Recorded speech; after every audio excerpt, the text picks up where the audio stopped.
Soy la doctora Eka Pérez Franco de Panamá. Voy a hablarles hoy de las cefaleas faciales, un tema que es extremadamente fascinante y espero que les guste. Este es el año de la prevención del dolor. Todos los años la IASP, la Asociación Internacional para el Estudio del Dolor, selecciona un tema, un área de interés para conmemorar ese tema y hacer educación basada en ese tema específico. Y 2020 es prevención del dolor. Nos ha tocado un año complicado a nivel mundial, tenemos una situación de pandemia. Yo creo que todos los humanos en este momento tenemos niveles aumentados de estrés, cambios significativos en nuestra vida, lo que tiene un impacto en el dolor. Así que el conocimiento y el manejo oportuno del dolor es aún más importante en momentos como este. Los dolores de cabeza y los dolores faciales son de los desórdenes dolorosos más comunes en los humanos.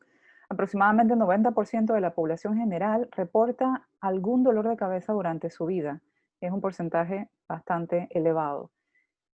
Siendo el dolor orofacial una situación en donde convergen distintos tipos, el área craneofacial convergen distintos tipos de dolor, dolor de origen vascular, neuropático, musculoesquelético. A veces el diagnóstico se hace un poco complejo, por lo que es indispensable tener un conocimiento sólido, principalmente de qué buscar, cómo buscarlo, qué preguntar, para poder identificar esos signos o características en el paciente que nos van a ayudar a hacer un diagnóstico oportuno, que es lo que al final va a hacer que logremos nosotros un tratamiento adecuado de nuestros pacientes. Entonces, una de las cosas más importantes es preguntar cómo es el dolor de ese paciente para poder identificar o tratar de llegar al diagnóstico. En la región craneofacial, como en todo el cuerpo realmente, hay características del dolor que nos van a ayudar a poder llegar a un diagnóstico. Estas características son dónde se localiza el dolor, cuál es la calidad del dolor, es decir, cómo se manifiesta, qué siente el paciente, qué intensidad tiene el dolor. Para esto tenemos diseñado distintas escalas y distintos mecanismos tratando de hacer más objetivo la medición del dolor, frecuencia del dolor, cómo se manifiesta, si viene y va, si es continuo, si vienen paroxismos o no, factores que modifican ese dolor, tratamientos previos, exitosos o no es muy importante, síntomas o signos asociados, síntomas premonitorios, que siente si el paciente tiene algo que siente previo a que venga ese episodio doloroso, qué está pasando con su sueño, lo despierta durante el sueño o no, el estado de ánimo del paciente, actividad, si alguna actividad, por ejemplo, física exacerba ese dolor, factores que lo detonan. Sabiendo nosotros qué preguntar, vamos a tener este como tablero de ajedrez puesto para poder ir haciendo nuestro mapa diagnóstico, que es lo principal. En dolor, muchas veces nosotros no vamos a contar con un examen, con una evaluación, con un laboratorio, con una imagen que tú puedas ver y decir, esto es lo que está pasando. Básicamente el diagnóstico, el 95% de las veces, se hace basado en la historia del paciente.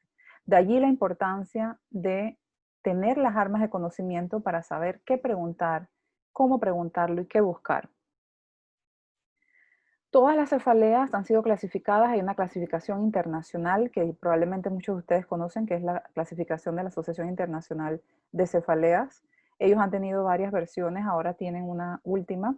En estas versiones, en esta clasificación, se clasifican distintos tipos de dolores craneofaciales, incluyendo dolores faciales y orofaciales, y cefaleas primarias, cefaleas secundarias, que es la clasificación de la International Headache Society.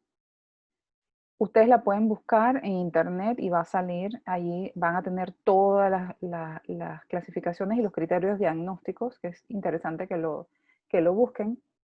Y tenemos una nueva clasificación que salió este año, en el 2020, que es una clasificación que es el resultado de un esfuerzo de varios años de distintos especialistas a nivel mundial de dolor orofacial, intentando organizar la clasificación de dolores orofaciales, y a esta clasificación le hemos llamado International Classification of Orofacial Pain, o ICOP. Y esta clasificación también ustedes la pueden buscar en internet, hacen un Google search y les va a aparecer. Y allí tenemos distintas patologías dolorosas craneofaciales que también están dentro de la clasificación que les mencionaba anteriormente. Van a ver que hay muchísimas similitudes y esto nos va a ayudar mucho en intentar hacer investigación. Muy bien, imaginemos este caso de una mujer de 28 años que describe un dolor facial en área temporal y maxilar, que generalmente es de un solo lado de la cara, pero que puede variar de lados, puede migrar. Este dolor ella lo siente muy intenso, como si viniera en oleadas, como si palpitara. Cuando ella tiene el dolor, a veces siente náuseas y no tolera que nadie le hable, no tolera sonidos. Si no toma ningún medicamento, el dolor puede durarle todo el día. Prefiere no acostarse porque le aumenta el dolor. Prefiere quedarse quieta, recostada en una silla.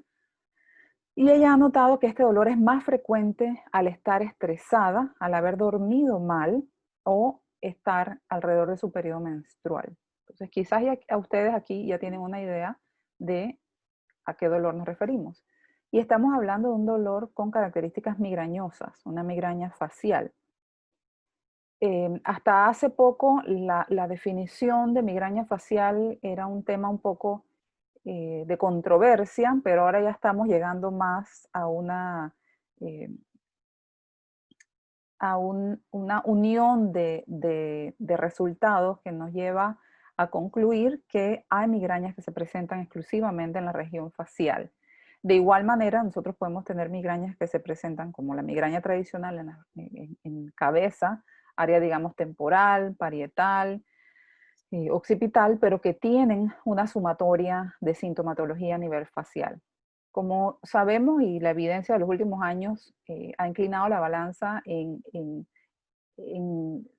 la información de que la migraña es un síndrome realmente de muchos síntomas que se origina probablemente en un desorden de procesamiento sensorial. Desde hace muchos años, los humanos y los investigadores científicos hemos intentado de buscar el origen y los tratamientos oportunos para dolores de cabeza. Y hablando de la migraña, principalmente nos hemos ido desde la época en que abríamos un hueco en el cráneo para poder sacar los espíritus y salieran y manejar el dolor de cabeza, hasta los últimos años la teoría trigeminovascular de Moskowitz, la teoría neurogénica de Goldsby, y seguimos. Hay muchas otras nuevas investigaciones que inclinan esta balanza hacia el hecho que este es un dolor de cabeza, una cefalea que va más allá del dolor de cabeza, tiene un impacto en distintas áreas eh, de los humanos, que tiene un componente genético y en donde es muy probable que el sistema que modula dolor en esa zona, que es el sistema trigeminal, viene desde nacimiento con ciertos cambios que lo hacen más sensible. Y estos cambios hacen que un paciente, por ejemplo, migrañoso, tenga más sensibilidad a olores, a cambios de temperatura, cambios de clima, a cambios hormonales, a estrés, a cambios en el sueño, la higiene del sueño, eh, cambios en horarios, por ejemplo, de alimentos o a algunos alimentos, algunas sustancias, a luces, a sonidos y a mialgias, a dolores musculares o inflamación craneofacial. El paciente migrañoso tiene una como hipersensibilidad a ciertas situaciones que involucran también qué pasa a nivel de todo mi sistema musculoesquelético, craneofacial o, por ejemplo, inclusive de senos paranasales. Un paciente que tiene una predisposición a migrañas, vamos a decir genética, puede tener una activación de cefalea migrañosa cuando hay un cambio de clima, cosa que no pasaría con otro paciente que no es migrañoso, que no tiene esa predisposición. Como ven, nuestro nervio trigeminal es un nervio muy complejo, con muchas ramas, ya ustedes lo conocen perfectamente, tiene 3 ramificaciones en ambos lados de la cara, y es un nervio que inerva no solamente estructuras faciales, eh, sensibilidad principalmente, un nervio sensitivo, lengua, dientes, músculos, senos paranasales, ojos, meninges. Es decir, que cuando los senos paranasales, por ejemplo, o la articulación temporomandibular son estimulados o tenemos un cuadro inflamatorio, como les mencionaba, nosotros estamos activando el nervio trigémino, estamos activando ese sistema trigeminal. Y en un paciente que tiene una predisposición a cefaleas, esa activación puede desencadenar el dolor de cabeza. También sabemos que hay este complejo trigémino-cervical en donde llega la información no solamente del nervio trigémino, sino de nervios, de raíces nerviosas cervicales, en donde hay una convergencia de información, lo que hace que yo puedo tener una activación de dolor de cara, activándose, originándose en cuello o viceversa. Esta es una de las razones por las cuales en un paciente, por ejemplo, con migraña, yo voy a tener sintomatología a nivel subnucal o cervical muy importante, además del dolor de cráneo o perdón, de cabeza o facial. Sabemos que el dolor de los músculos masticatorios puede modular la función del sistema cervical motor y viceversa. Esto es lo que les mencionaba. Y también ustedes han escuchado este proceso de sensitización, que es un proceso en donde hay una facilitación persistente nocioceptiva que hace que ciertos estímulos en un momento determinado, un sistema que está sensible, produzca un aumento de respuesta.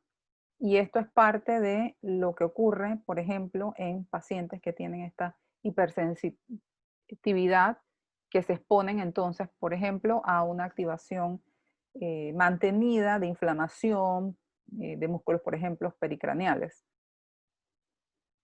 Voy a pasarles esa diapositiva. Lo bueno del cerebro migrañoso, que le digo a mis pacientes, esa es como una buena noticia, es que pareciera que es un cerebro que tiene más creatividad, habilidades artísticas, tiene probablemente un desenvolvimiento académico superior al promedio. Eso es lo que dicen algunos estudios, así que todos los migrañosos, esas son las buenas noticias. Y hay cosas que sabemos que podemos controlar modificando ciertas conductas en el paciente migrañoso. Yo les mencionaba que ahora sabemos que hay una migraña que se puede presentar a nivel facial exclusivamente y es este paciente que presenta dolor, por ejemplo, puede ser periocular, pero puede ser maxilar exclusivamente. Y ha habido pacientes que tienen una manifestación que pudiera confundirse con un dolor de origen intraoral y es una migraña facial. Y aquí es importante el diagnóstico, el conocer las características del dolor, lo que yo les mencionaba en cuanto a frecuencia, calidad, porque la migraña es un dolor que se presenta con características específicas, es un dolor que como tiene un componente vascular se va a sentir como en oleadas, palpitante, y que se asocia normalmente a foto y fonofobia, puede asociarse a náuseas y o vómitos. Y es un dolor que muchas veces aumenta con la actividad. El paciente va a sentir un aumento de dolor cuando recoge algo del suelo, cuando camina, sube una escalera, y eso también nos ayuda con el diagnóstico. Aquí ustedes ven, y esto lo pueden encontrar en internet, la clasificación nueva que yo les mencionaba de dolores orofaciales, se menciona las características de la migraña orofacial. Son básicamente las características de una migraña, eh, una cefalea migrañosa común, digamos, normal, pero localizada en la región orofacial. Y estas cefaleas, por lo tanto, el tratamiento es igual, es una migraña, solamente que localizada en un área distinta. Y los tratamientos van desde tratamientos de ataque o abortivos hasta tratamientos preventivos. Yo no me voy a detener mucho en los tratamientos por el tiempo que tenemos para hacer estas disertaciones, pero ustedes ven que van desde triptanes, ergotaminas, analgésicos simples. En preventivos hay muchos que se han estado utilizando y hay unos nuevos que también vamos a tener en Latinoamérica, en nuestros países, pronto. Entonces, como yo les mencionaba, el hecho de tener estas armas de conocimiento diagnósticas son las que nos van a hacer a nosotros ver el escenario completo. Si no conocemos todas las posibilidades de dolor que pueden darse en la región orofacial y en la región craneofacial, muchas veces por esa falta de conocimiento nos vamos a quedar cortos y nos vamos a quedar viendo solamente un área sin ver, por ejemplo, el elefante completo. Y es que el dolor es una experiencia individual y es subjetiva. Ciertamente tiene un componente emocional. Y quería presentarles esta definición, que es una definición reciente, una modificación que ha hecho la IASP, la Asociación Internacional para el Estudio del Dolor, de la definición que teníamos de dolor. Y la definición actual dice experiencia sensorial y emocional desagradable asociada con o semejando una asociación con un daño tisular actual o potencial. Y esa es una de las modificaciones importantes. Veamos este caso, una mujer de 35 años que describe el dolor en área periocular y maxilar bilateral, una sensación de presión y apretamiento. El dolor es molesto, pero no la incapacita. Puede tener algo de molestia a la luz y el dolor puede durar entre 6 a 7 días. Los ojos los siente pesados como apretados, a veces puede dolerle la nuca con la misma sensación de apretamiento o presión. Esta es una cefalea de tipo tensional y la caracterización nueva de la cefalea de tipo tensional facial. La cefalea de tipo tensional, ustedes conocen las características, es un dolor bilateral, se siente presión, apretamiento, se puede describir como sordo o difuso. El paciente puede tener una sensación de banda o vincha apretada alrededor de la cabeza o la nuca. Generalmente no aumenta con la actividad física, lo que es distinto a la cefalea migrañosa. Generalmente no se asocia a náuseas y a vómitos. Puede haber foto o fonofobia, pero no ambas usualmente. Y puede durar de unas horas hasta 7 días, hasta una semana aproximadamente, a diferencia, por ejemplo, de la migraña, que puede durar de 4 horas a 3 días. Los tratamientos múltiples, desde antidepresivos tricíclicos como preventivo, analgésicos antiinflamatorios, relajantes musculares, eso es un tema que es también controversial. Y podemos tener esta cefalea tensional de segmento medio o facial, como les mencionaba, con la misma sintomatología que la cefalea tensional de cabeza, solamente que en el área facial. Y aquí lo importante, como yo les mencionaba, es precisamente saber cuáles son las características del dolor e ir mapeando ese dolor para tener una idea de cuál es el posible diagnóstico. Nuevamente también está dentro de la categorización nueva de la ICOP, la cefalea tensional orofacial o el dolor orofacial de tipo tensional, que tiene las mismas características que la cefalea tensional de cabeza, solamente que localizada en la cara. Veamos este caso de un hombre de 28 años que describe dolores de cabeza que inician con un dolor en la mandíbula, que se esparce para el área de la frente y las sienes. Puede desencadenarse al masticar, mayormente de alimentos duros. A veces duelen los oídos, no lo incapacita, pero puede ser muy molesto. La intensidad es un 3 o un 4 sobre 10. A veces lo despierta durante el sueño. Y es que hay dolores de cabeza que se pueden activar cuando el paciente tiene un desorden temporomandibular. Esto tú lo ves más en pacientes que tienen una predisposición a dolores de cabeza. Por ejemplo, un paciente migrañoso es un paciente que cuando tiene un cuadro temporomandibular inflamatorio va a tener más cefaleas de tipo migrañosa. Y no es que el desorden temporomandibular le está produciendo las migrañas, es que el paciente es migrañoso y se lo activa el cuadro o el trastorno temporomandibular. En el caso de la cefalea tensional, de hecho, hay una clasificación dentro de la clasificación internacional de cefaleas como cefalea tensional asociada a un desorden temporomandibular. Y esto está también categorizado, como yo les mencionaba, en las nuevas guías que tenemos de clasificación de dolor orofacial. Aquí tienen los criterios diagnósticos, son básicamente una cefalea que tenga características de cefalea tensional, pero que se va a manifestar a nivel facial. Cuando el diagnóstico de trastorno temporomandibular no es tan evidente, entonces tenemos que categorizarla como una cefalea tensional común, digamos, o asociada, por ejemplo, a sensibilidad de músculos pericraneales. Yo quería ponerles esta imagen para recordarles que nosotros tenemos a nivel del tallo cerebral un centro que recibe información de distintas áreas en donde podemos tener información que converge. Y esto es parte importante de por qué nosotros podemos tener una amplificación o referencia de dolor cara-cuello, cuello-cara, porque hay muchas cefaleas que inician en cara, se van refiriendo a cuello. Conociendo esta neuroanatomía, es más fácil entender por qué suceden las cosas en dolor. Imaginemos a este hombre de 33 años que tiene una historia de una cefalea tensional, pero ahora tiene una cefalea nueva, que se ha presentado en los últimos 3 años, en donde tiene un dolor severo en un ojo, el ojo derecho y la maxila derecha, que dura aproximadamente 30 minutos. Nunca cambia de lado. Durante el dolor su ojo se llena de lágrimas, se pone muy rojo y está muy sensible a la luz. La piel alrededor del ojo y en la maxila, que hay un error, un typo, se siente caliente e inflamada. Él prefiere estar sentado y balancearse de un lado a otro durante el ataque. No quiere estar tranquilo, a veces ha llegado a darse golpes él mismo con sus puños porque siente que así se alivia el dolor. El dolor parece siempre despertarlo a cierto momento específico del sueño, aproximadamente a las 2 o 3 de la mañana. Y él tiene episodios de dolor que ocurren cada 3 meses aproximadamente, generalmente entre los meses de septiembre y octubre. Y puede pasar semanas con esos eventos de dolor y después semanas sin dolor. Esto es lo que sería una cefalea en racimo o una cefalea cluster, que también puede manifestarse con más características faciales que de cabeza, digamos. Nosotros sabemos que la cefalea cluster es usualmente periorbital y hay pacientes que describen la sensación más hacia maxila.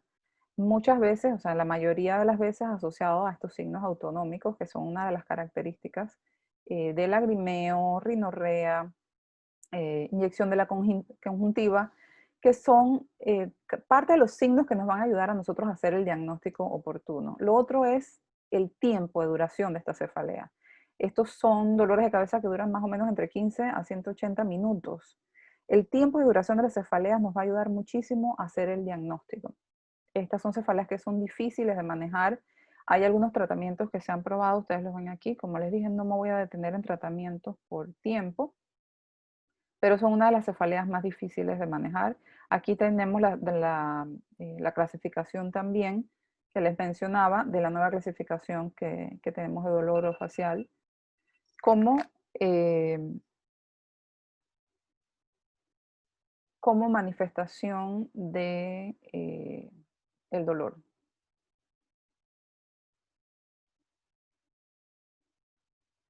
Tenemos esta mujer de 42 años que tiene dolor en un ojo, en la sien y la mandíbula del lado derecho, un dolor muy severo que siente como punzante, entre 20 a 30 ataques por día, que duran más o menos 6 a 8 minutos cada uno.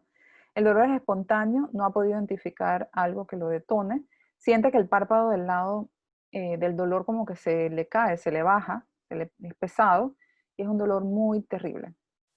Esto sería una hemicrania paroxística, que también podemos tener hemicranias paroxísticas con características más orofaciales o faciales, digamos.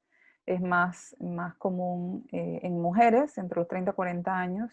El dolor es un dolor muy intenso y una de las características diagnósticas, tratamiento diagnóstico, diríamos, importante, es la respuesta absoluta a la indometacina. La indometacina es un antiinflamatorio. Está dentro de la clasificación también que les mencionaba nueva de la clasificación de dolor orofacial. La diferencia de la indometacina se cree es que probablemente se absorbe más a través de la barrera vascular cerebral y tiene efectos sobre el hipotálamo y los núcleos autonómicos. Tiene un impacto en la presión intracraneal y tiene un efecto único sobre el óxido nítrico que está asociado a este tipo de cefaleas autonómicas. Pensemos en este hombre de 57 años, dolor periorbital severo, eléctrico, que interfiere con la actividad diaria. Tiene más o menos 10 ataques por día que pueden durar de 3 a 4 minutos. El dolor se refiere al área temporal izquierda e intraoral maxilar. Puede provocarse con estímulos como cepillarse, pero la mayoría de los ataques son espontáneos. Todos estos ataques se acompañan de enrojecimiento de ojo y de lagrimal lateral. Y hay estos tipos nuevos, bueno, nuevos desde hace unos años, de cefaleas, que son de muy corta duración, que eso es un poco la diferencia con, por ejemplo, cefaleas como las cefaleas cluster o la hemicrania. Estas son la ZUNC y la que van a ver, que les voy a presentar, que se llama SUNA, son cefaleas que duran segundos. Por ejemplo, esta dura más o menos un promedio de 15 a 120 segundos. Pueden tener muchísimos ataques al día el paciente. El dolor puede ser detonado por estímulos mecánicos. Tiene muchas características similares a la neuralgia del trigémino. Pero no se observan periodos refractarios usualmente. Y hay muchos signos autonómicos asociados, que rinorrea y congestión nasal, que en la mayoría de los pacientes con neuralgia del trigémino no se observan con tanta frecuencia, aunque pueden observarse. La relación mujer-hombre es 1 a 1.5, o sea, es un poco mayor en hombres. Siempre tiene inyección de la conjuntiva y lagrimeo. Uno de los tratamientos que da más respuesta es la lamotrigina. Y tenemos la SUNA, que es la cefalea neuralgiforme unilateral de corta duración con ataques de síntomas autonómicos craneales, que puede presentar o no lagrimeo o inyección de la conjuntiva. Entonces la diferencia con el SUNT, que es los ataques de dolor de cabeza de duración corta unilaterales con inyección de conjuntiva y lagrimeo, es que este presenta ambos. Con esto quiero terminar mi conferencia, que me pasé unos minutos, espero que Alfredo me perdone. Yo les quiero dejar las redes sociales de nuestra asociación de ALDOTS, que es la Academia Latinoamericana, y quiero dejarle también mis redes sociales. Mi correo es mi nombre, ekaperefranco@gmail.com, por si quieren comunicarse. Espero que nos sigan y si tienen alguna pregunta, ojalá pueda respondérselas eventualmente. Les envío un abrazo, fuerza a todos. Y espero que toda esta pandemia pase y nos veamos pronto de manera presencial. Abrazos.